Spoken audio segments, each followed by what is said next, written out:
Hi and welcome back to Next Level Sim Gaming. So this was a pretty frustrating issue for me recently, which actually coincided with the launch of Assetto Corsa Evo, and it actually caused me to open a support ticket to Moza, despite normally being pretty efficient at solving such issues myself. And I noticed there are lots of people actually experiencing the very same issue.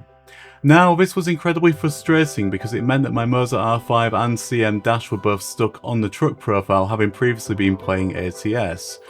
Now, driving in the Assetto Corsa Evo isn't particularly easy using the truck profile, as I'm sure you'll imagine, so relentlessly I tried pretty much everything to get it fixed. So, save your sanity, here's a guide on how to resolve the issue, together with some other helpful tips on how to fix the wheel disconnecting issue in-game, right after this.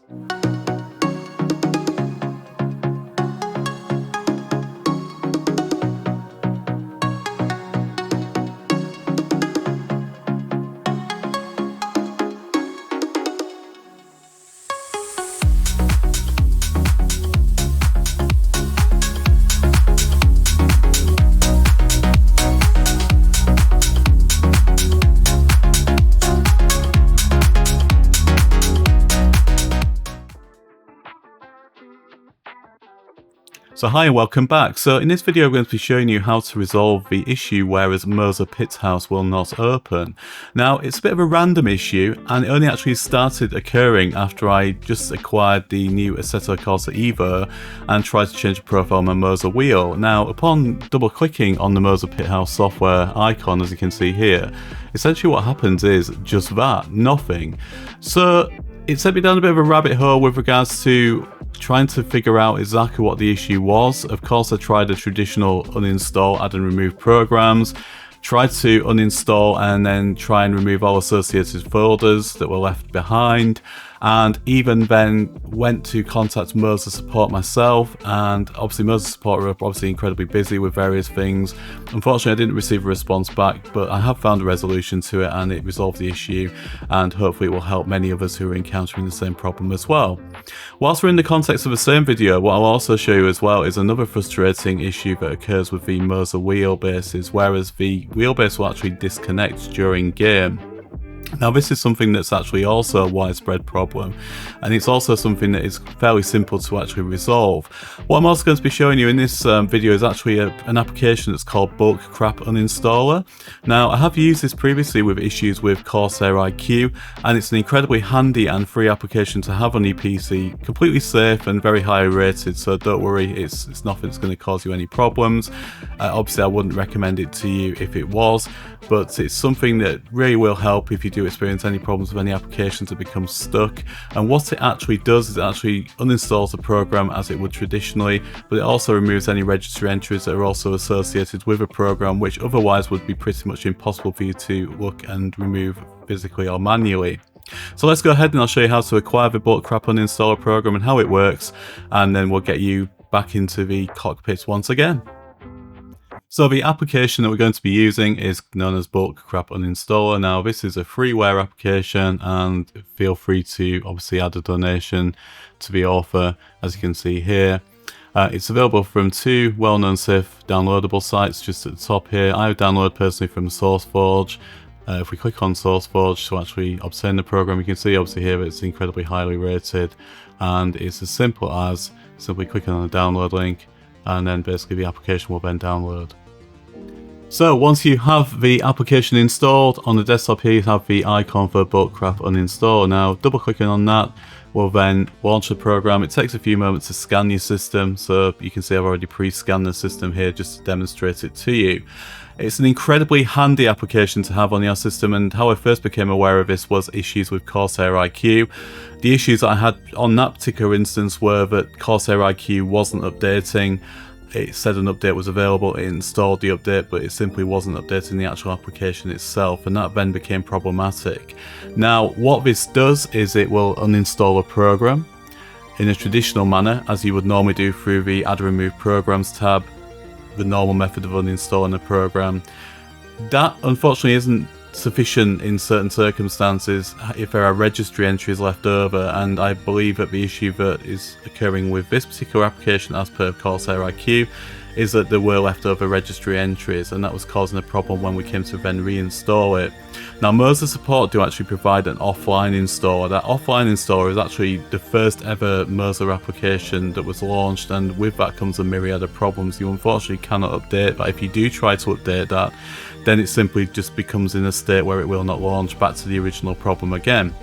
So it's incredibly simple to use. It looks far more overwhelming than what it actually is, and I'm just going to show you the very basic method of how to actually perform the task. So we've just highlighted Moza Pithouse here. You can see at the top you have a tab that says uninstall. It will then basically confirm that this is a program you want to uninstall, and then we would just simply highlight the program and then click on continue. Now, I'm not going to uninstall this on this instance because the next continue will then proceed to uninstall it. I've already reinstalled it and logged in, etc. So it would be more of a pain to sort of proceed and show you the next page from here on. But essentially the next page is click on continue. It will then uninstall a program, and at the end of that uninstallation it then will detect if there are any leftover entries, and it will then show you those in the same method of what it's showing here. You would then simply click on continue to actually uninstall any leftover entries of that program, and at that point it's done. It really is that simple, and it's a fantastic tool to have for your PC in its entirety. So it really is that simple in the respect that once you've done that, you would then reinstall Moza Pithouse and it will then launch with no problems whatsoever. You can then log back in and then simply retrieve all your save settings if you have done that. If not, unfortunately, what you would then have to do is simply just reconnect your wheel, it will detect it, etc. But that in itself is not too much of a problem, doesn't take too long to do. So whilst we are on the subject of Moza related issues, I also thought it would be good practice to include another well-known issue within this video, which is actually the Wheelbase disconnecting from a PC. Now, this tends to happen at the worst possible time, as it always does. For me, it happened within iRacing and it caused me a lot of problems. I actually ended up losing iRacing as a result of that, and I was literally tearing my hair out over this, as a number of other users have been as well. But it's actually something relatively simple. So I actually have a large number of USB devices connected to my PC, and I have 3 USB powered hubs provided by Anker, which runs a large portion of them through that. And the reason for that is not only to essentially give me more capacity, because I don't have enough I/O on the back of my motherboard in which to take all of those USB connections, but also to remove the power burden on the PC as well, because it just simply wouldn't be enough to be able to power things such as Stream Decks, in which I have 3 operating, and other powered devices. I'm certainly a fan of RGB, as many people are. So the first port of call is to actually look at the connection from the Moza Wheel Base to the actual PC itself. Now, surprisingly, you would think that it would be a USB 3 connection that would be utilised by the Moza Pithouse wheelbase. However, bear in mind that the Moza wheelbase is already powered, so it doesn't require a USB powered connection. Therefore, and probably for more of a reason of wider compatibility, the actual connection coming from your Moza wheelbase is actually a USB 2 connection. And if we were to look at the internals of the USB plug, you'll see that they're actually white inside, which obviously is an indication it's a USB 2 connection. Now, the previous setup, as I mentioned, I was running this USB 2 connection into a USB 3 powered hub, and I initially believed that that was the actual issue. I then moved on from that and then actually plugged it directly into a USB 3 connection on my actual PC I/O at the rear, and I'm fairly limited in terms of rear I/O on the PC. However, I then found that the issue also carried on being connected into the USB 3 connection. However, then moving from that onto a USB 2 connection, and there are 4 on the back of a PC of that I have quite well catered, thankfully, for I/O. I haven't had a single issue since. Now, this is something that's fairly easy to miss and maybe specific to me. I know it's not specific to me because I've noticed a number of other users have had the very same issue, but for you it would be incredibly frustrating to think, okay, well, I plugged the USB connection into USB 3 port, so potentially what's the issue? And the issue purely is that it's USB 2 to USB 2, and I believe that that is simply what the actual Wheelbase needs and is the best formula of connection for that. Of course, if you are limited for USB 2 connection, then the only option would be USB 3. However, it's something certainly to bear in mind, but there's also another area that I need to look at as well that rides on the back of this, which I'll show you now. So you may or may not be familiar with an application called Device Manager. Now, if you're not familiar with it, it can be accessed on Windows 11 by right-clicking on the Windows Start icon and selecting Device Manager, and this screen will pop up. If you're on Windows 10, you may need to go on to Start and search Device Manager. Now, once Device Manager is up, you'll see the screen appear something like this. Now, as I mentioned previously, I have a large number of USB devices connected through a series of hubs, so this is probably going to be slightly different for you. However, you'll see here that we have listed all the USB devices connected, and the one we're interested in is actually the generic superspeed or the generic USB hubs you can see here. Now, if we right click on one of these, so if we click on the generic superspeed USB hub, for example, and we click on properties, it will show all the devices connected onto that particular hub. Now, if we click on power management, you'll see that there is a little tick box at the top here that says allow the computer to turn off this device to save power. Now, you may find that your device is actually showing the box already ticked.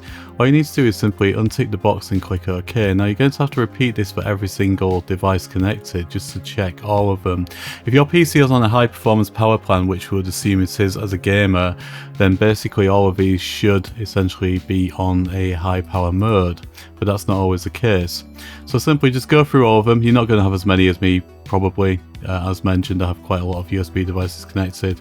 It's probably not going to be as long a process for you, but simply go through each one and just check that the power management, allow the computer to turn off the device to save power, is unticked. Now, there's another area on here as well we need to look at. So the other area is there's also a section called Human Interface Devices. We click on that to expand it, and you'll see if we scroll down that we then see those USB devices also replicated in here. The instances of those devices are also in here due to the fact you may have changed USB port on those devices. Now, once again, you also need to go through and actually check to make sure that they are all unticked, and it could be quite a long process obviously as well. Now, there's a third element to this. The third element is that we are going to explore what is called the ports or serial ports on the computer. So if you look at ports common LPT and we expand that. Now, when I turn the Moza base on, so I'm just holding the power button down just here to do that, and you'll see it expand, you'll see that there's another USB serial device that's just appeared there. Now, what you're going to have to do is, if you have a Moza application running, you're going to have to close the Moza application down. So take a note of the port numbers of the devices that appear in here, so we can see 6 and 8. I'm just going to turn it off again. And you can see that COM8 appears still. Now, COM8 I know is actually the HF8 haptic seat that I have. So that's a separate device. So the one we're interested in is actually the port number 6. So I'm just turning the device back on, and if we then click on that and we right click on there and go into properties, and you'll see that it shows the actual Moza Wheel Base appearing in here as a serial device. Now, if you go into port settings and if you go into advanced, if you're having problems with random disconnecting, this is essentially one of the issues that Moza customer support actually do show in a video. It's quite hard to find on their site, and it's quite frustrating if you do experience this particular issue. But this is actually a known issue. Now, if you are experiencing issues, as said, then basically go onto here and change that COM6 into another appropriate serial port. Now, I'm not going to do that in this instance because, as I said, it's already set on my wheel and it's working fine. But what you can do is you can find an available port. You can see there's some other ports in use by some other applications already on here, so find any available port, but what I would recommend doing is finding one as close to the one that you've had problems with. So for instance, if I was looking for an available one, I would probably choose port 9 or maybe even port 10, not somewhere completely down the list down to one of the end ones down here. So there are the various resolutions that you can use to resolve the issue, and between all of those particular points I've just shown you in this video, I would guarantee that that will resolve the issues that you're having if it's an issue of random disconnecting. And as said, that particular last one was one that's shown on the Moza support site. So as always, thank you once again for watching, and there are some links here to some other videos which you may find of interest. Thank you to all channel supporters and subscribers, and it costs absolutely nothing to subscribe or like a video, but it really helps me bring you some great new content. Until next time, take care, and I'll see you in the next video.